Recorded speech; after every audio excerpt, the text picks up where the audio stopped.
Hello all, welcome to the next lecture of Microwave Engineering series.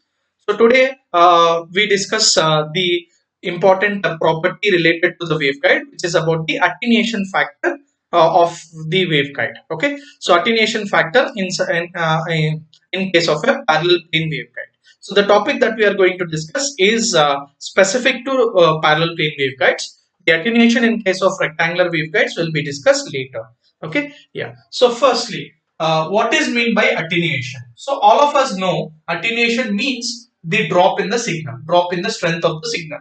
So decrease of the strength of the signal is what we call it as attenuation. Okay. So if I consider a waveguide, so parallel plane waveguide or a rectangular waveguide or any waveguide in general, right? So waveguides are made up of conducting plates, conducting metallic structures. So these metals, right, generally they have large conductivity, right? Sigma value is very large, but it is not infinite. So therefore, always, right, for a waveguide, there will be some internal losses inside the waveguide. Okay, so these internal losses in the walls of the waveguide lead to the attenuation of the signal. Okay, so right, always, therefore, always whenever the wave propagates through the waveguide, whenever the wave propagation happens through the waveguide, so we will get losses due to the right conductivity, due to the internal losses of the walls. That is, sigma is not equal to infinity. So therefore, sigma value will be high, but at the same time there will be some resistivity, right? Because sigma is not infinity, resistivity will be finite. Resistivity of the conducting plates is finite. Okay, so because of this resistivity and because of this resistive property of the conducting plates, there will be some amount of losses that will occur when the wave is propagating through the waveguide. So how much amount of losses will happen, right, whenever the wave propagation happens in the waveguide is what we are going to see in this lecture. Okay, so these are the 2 points, right?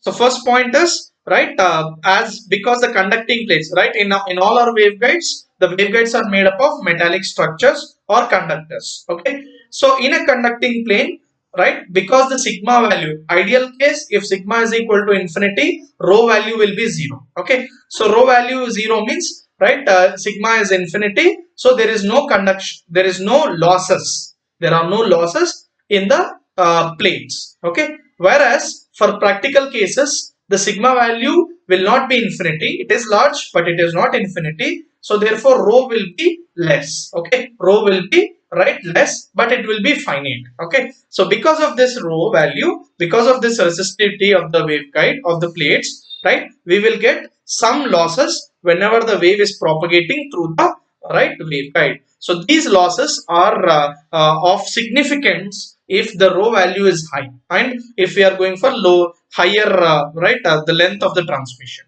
Okay, so therefore it is very important to calculate this attenuation right inside the waveguide. Okay, right. So this is the thing related to the attenuation factor. Now let us calculate the attenuation factor in each case. Okay, right. In general, so right, the formula of attenuation in case of any waveguide, right, in general, the attenuation factor alpha in any general waveguide is given by the simple formula, right, which is alpha is equal to power lost inside the waveguide to the ratio of 2 into the total power transmitted, the total power transmitted in the waveguide, right? So power lost inside the waveguide, power lost to the total 2 into total power transmitted. So this ratio is what we call it as the attenuation factor alpha.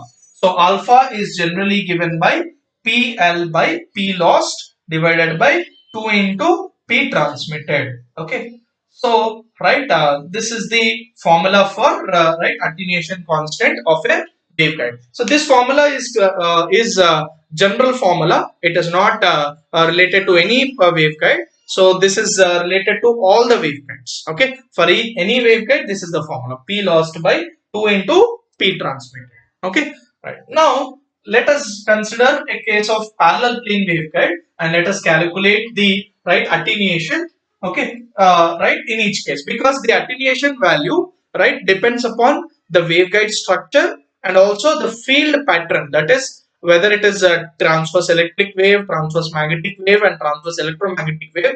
So in different cases we get the attenuation to be different. Okay, so let us see one by one. Okay, so first I will start with the general free space case, which is the transverse electromagnetic wave. Okay, so let us calculate the alpha for TEM. Very important one, because from there the remaining other things will be deriving. Okay, yeah. So let us consider a parallel plane waveguide. So let us consider a parallel plane waveguide. The spacing between the waveguides is d. Okay, right. So here one important assumption we have to make is the length of the waveguide. The length of the waveguide, right? We are assuming if it is theoretical, we assume it as infinity for parallel plane case, right? But in general also, the length of the waveguide should be very high when compared to the wavelength of the signal. Okay, wavelength of the wave. So so the length of the waveguide should be much higher when compared to the wavelength of the signal that is getting transmitted through the waveguide. So whenever this happens, right, so we will get no reflections, right? So what is the meaning of this is, so we are assuming that there are no reflections inside the waveguide. Okay, we are assuming that there are no reflections inside the waveguide. Okay, so that will happen whenever the length of the waveguide is much higher when compared to the right wavelength of the signal or wave that is transmitting. Okay, so this assumption we make. Okay, and also the point we have to understand is, so the in case of parallel plane waveguides, so the plates that we are considering, the two plates that we are considering, they are of infinite distance, infinite area. So these are two surface conductors. The plates that we have is the two surface conductors. Okay, right. So let us derive the expression for alpha. So we know, just now we discussed that alpha is equal to power lost to the 2 into power transmitted. So this is the formula for calculating alpha. So here we need to calculate the power lost and the power transmitted. Okay, right. So so this is the general setup. I have considered a planar waveguide. So the spacing between the two plates I have considered it as d, and the wave and the two plates I have assumed that they are of infinite extent. Okay, infinite surface conductors. So I have assumed them as surface conductors. Okay, so surface conductors, right? That's what I have assumed. Okay, and then right, I have assumed one more important point, that is the length of the waveguide is very high, very large when compared to the wavelength of the wave, okay, that is traveling through the waveguide. So in this case, if I assume like this, right, I will have no reflection. Okay, right. Now let us go to the derivation. So we need to calculate the P lost and P transmitted. So firstly, P lost. Okay. So where is the losses occur? Right? Where does the losses? Where is the power loss happens? Power is getting lost in the conductors, isn't it? So it is lost in the right walls of the waveguide, that is in the conductors. Okay. So right. Okay. So therefore, the P lost, the power lost, is nothing but the power lost in the conductors, which can be given as, so from the right general formula of power is equal to, right, what we write, V into I or I square into R or V square by R. So I am using this I square by R, I square into R formula. So power lost here is basically right I square into R. Okay. So right, I square into R. This is the general formula for power loss or for any power. Okay. So power lost here is basically the current, the product of this current into resistance. But the plates that we have considered, the conductor that I have considered is a surface conductor. So in the electromagnetic theory, we studied that whenever there is a surface conductor or a volume conductor or a line conductor, then it is better to take current density into account rather than taking the current, isn't it? So we have to take current density. Okay, So because this is a surface conductor, we consider, right, a surface current density Js. Okay, right? So we are calculating the power lost. Power lost is equal to general formula is I square into R. Okay, right? We need the current, we need the resistance. Okay, so here, but the point we have to observe is, right, because the conductors that I have taken are infinite extent, so the current that I get is not, right, I should not take I, instead I should take surface current density, so then I will get better results. So I take Js. Okay, so therefore we write this as J square into, right, R. What is R? R is the resistance of this, right, plates. Okay, for the parallel plates. Okay, right. So right, so if right, mu is the permeability of this material, and sigma m is the conductivity of this right, metal plate that you consider, then rs can be given as, rs is equal to root of omega into mu m divided by 2 sigma m. Okay, so this is a simple formula that we calculate for sheet resistance. Okay, so I have a sheet, I have an infinite sheet. So, right, by using the concept of sheet resistance, we can calculate the formula, right? We can get that value as like this. Okay. So, Rs is equal to omega into root of omega into mu m by 2 sigma m. Okay. So, this is the sheet resistance, right? Next, current density Js. What is this current density? So, if I consider, right, a case of transverse electromagnetic wave, TEM wave, so I will have only two field components present for me in case of TEM. Okay, TEM means transverse electromagnetic. So therefore electric field is transverse, magnetic field is also transverse. So Hz is 0, Ez is also 0. Similarly, we get Ex 0, right? Sorry, Ey 0 and Hx 0, because these two can exist only in one direction. Okay, right. So and the we have seen that this will be nothing but right, this is equal to C2 into e power minus gamma z, right, and this will be neta into C2 into e power minus gamma z. This we have derived in case of transverse electromagnetic wave. Okay, by substituting m equal to 0 in transverse magnetic waves, we get the expressions like this. Okay, so this is the thing, right?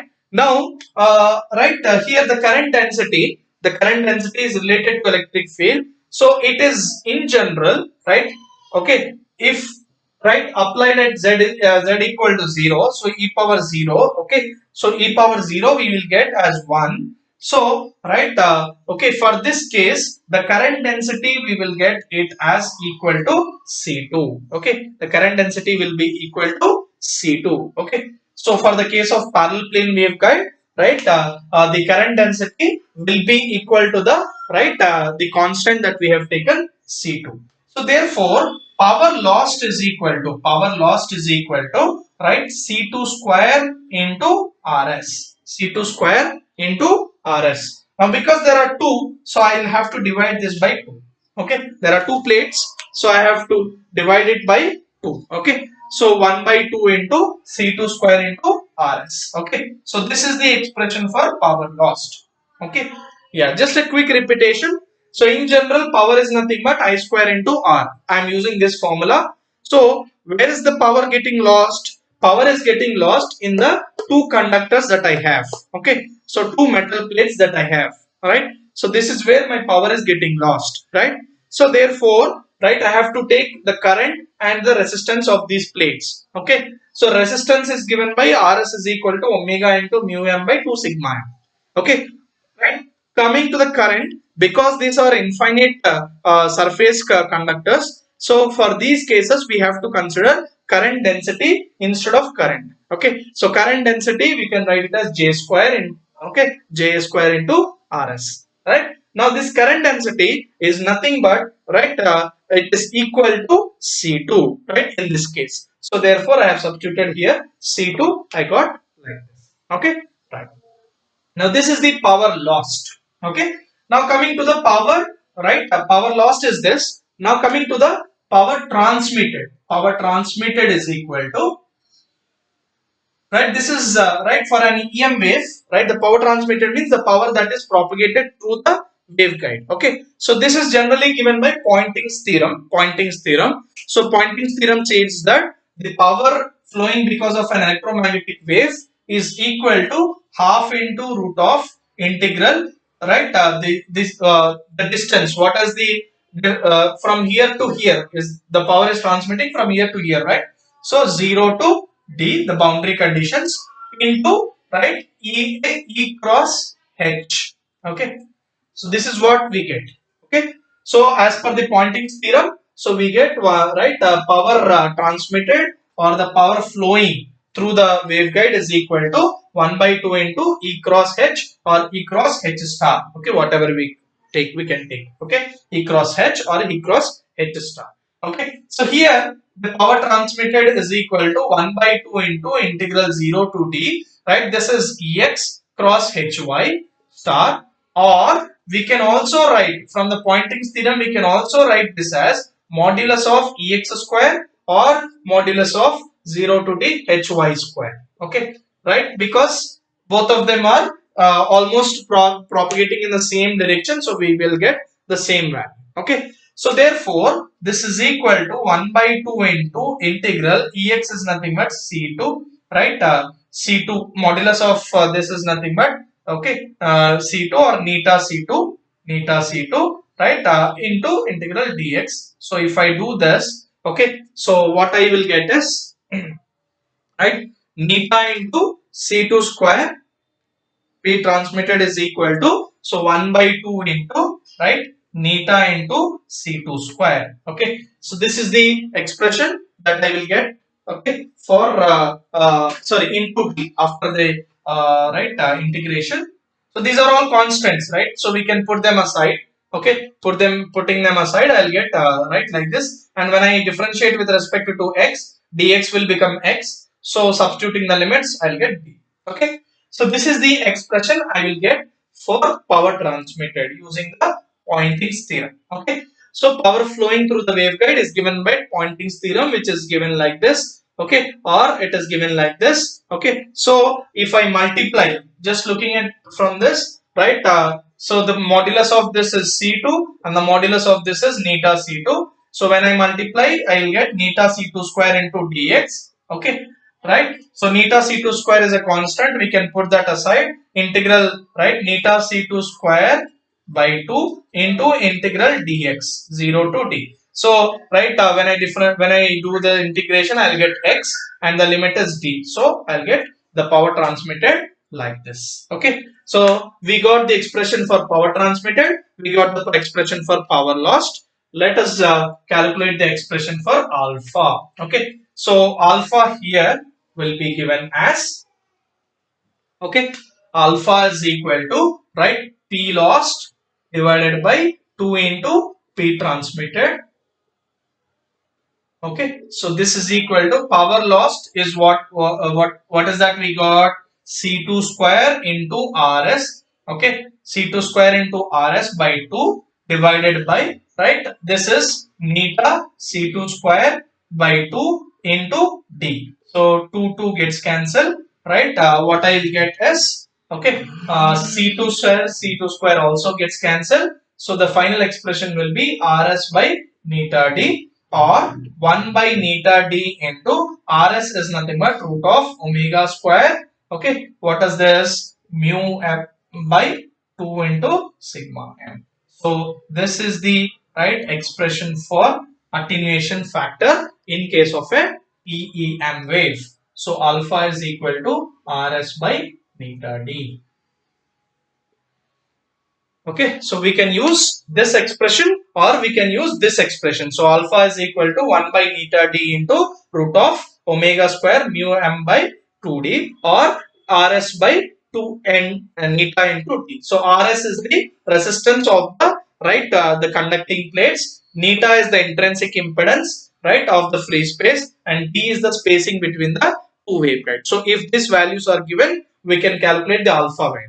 Okay, so that is the expression, right? So simple attenuation means, right, it is the amount of power lost, okay, in the waveguide. So inside a waveguide, where can be the power lost? Power loss can happen in two things. One, it is happening in the waveguides, okay, the conducting plates of the waveguides, and second, inside the air. So using these two, right, we have to calculate the expression for alpha. So alpha is in general is given by power lost by 2 into power transmitted. So first we are evaluating power lost. Second we are evaluating power transmitted. So where is the power lost? Power lost formula is equal to P lost is equal to, right, I square into R. Using that, here I is nothing but Js and R is nothing but Rs. So I have written the expressions for them. I have got the power lost. Coming to the power transmitted is nothing but it is given by Poynting's theorem.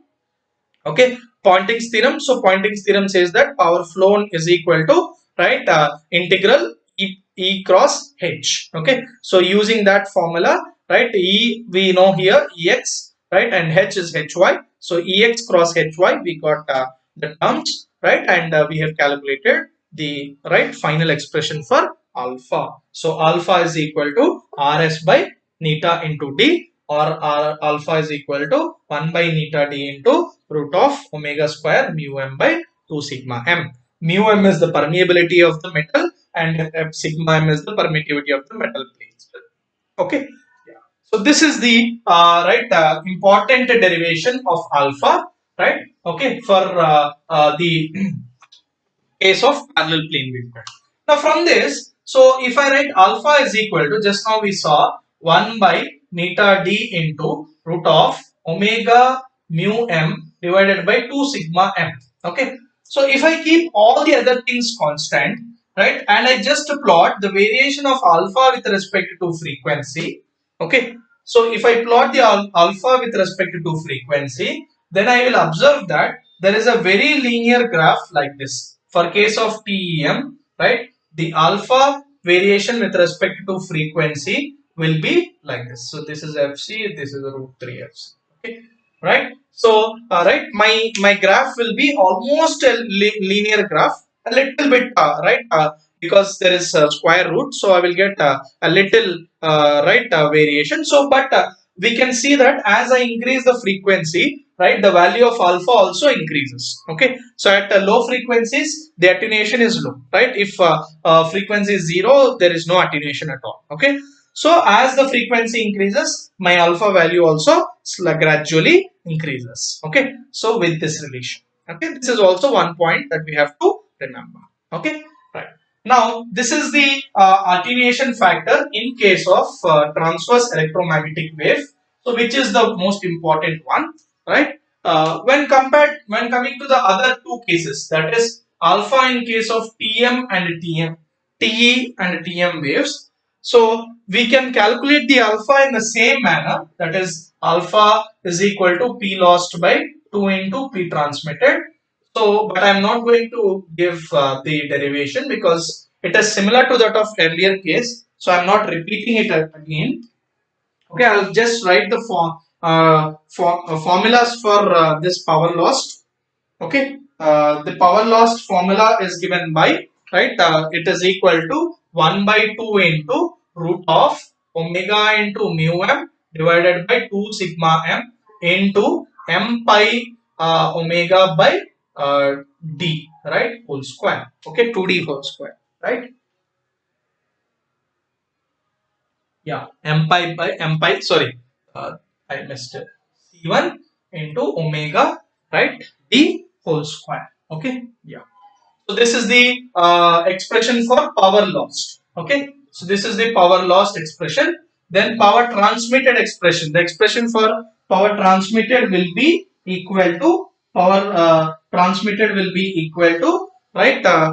We will get it as beta into C1 into D, beta into C1 square into D divided by, right, 4 omega mu. So this is the expression for power transmitted, right? We can get using the similar approach. Now alpha is equal to, so power lost divided by this. So what I get is right, Okay, the final expression for alpha, alpha will be equal to like this. So I'll write it here. Alpha is equal to, right, 2m square pi square divided by 2m square pi square into root of this omega mu m divided by, right, divided by 2 sigma m, okay, by, right, beta into omega into mu d square. Okay, so this is the expression for alpha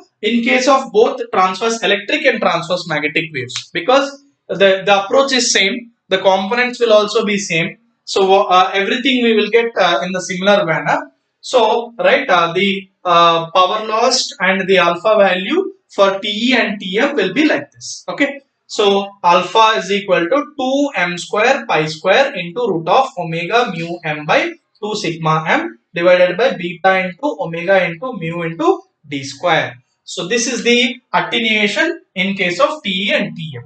Okay. Now, when I plot this with respect to frequency, right, so attenuation with respect to frequency, there is one slight change that is observed for both, for case of TE and TM waves. So up to FC there is no signal propagation at all, so there is no attenuation at all. Now from FC, right, okay, as for TE case, right, so initially it will be infinity, the attenuation will be infinity, and it slowly decreases. So, and it will reach right, a very low value by root 3 FC. Okay. Whereas if I consider the TM case, transverse magnetic case, right, the wave alpha value will be, right, first gradually decreases, then after root 3 FC again this value will increase. Okay. So this curve is for transverse magnetic wave and this curve will for transverse electric wave. Okay. So in case of transverse electric wave, right, alpha value will gradually decrease, right. Okay. Initially it is infinity. For both cases, initially the value is infinity, and as I increase the frequency, the my alpha value will decrease. Okay, because of right, effectively this alpha will be 1 by root right, omega times. Okay, so again there is beta also. Beta also has frequency terms. So all those come into picture initially. So as frequency increases, right, alpha value gradually decreases. In TE case, that will, the trend will remain constant and it will continuously decrease. But for TM case, the alpha value after root 3 FC, again it will gradually increase and remains constant. Almost slowly it will increase. Okay, so this is one change that we have to observe. Okay, right. So this is about the attenuation of the wave in the planar waveguide in case of TM wave and TE waves. Okay, so for us it is more important of that of the TEM case. Okay, transverse electromagnetic wave case is very important because it lays foundation for the other things. Okay, so right, so this is about the attenuation inside the waveguide. So by this we have covered all the topics of the first unit, planar waveguides. So we will quickly revise these topics in the next session, and we will see if any problems are given, how to tackle them. Okay.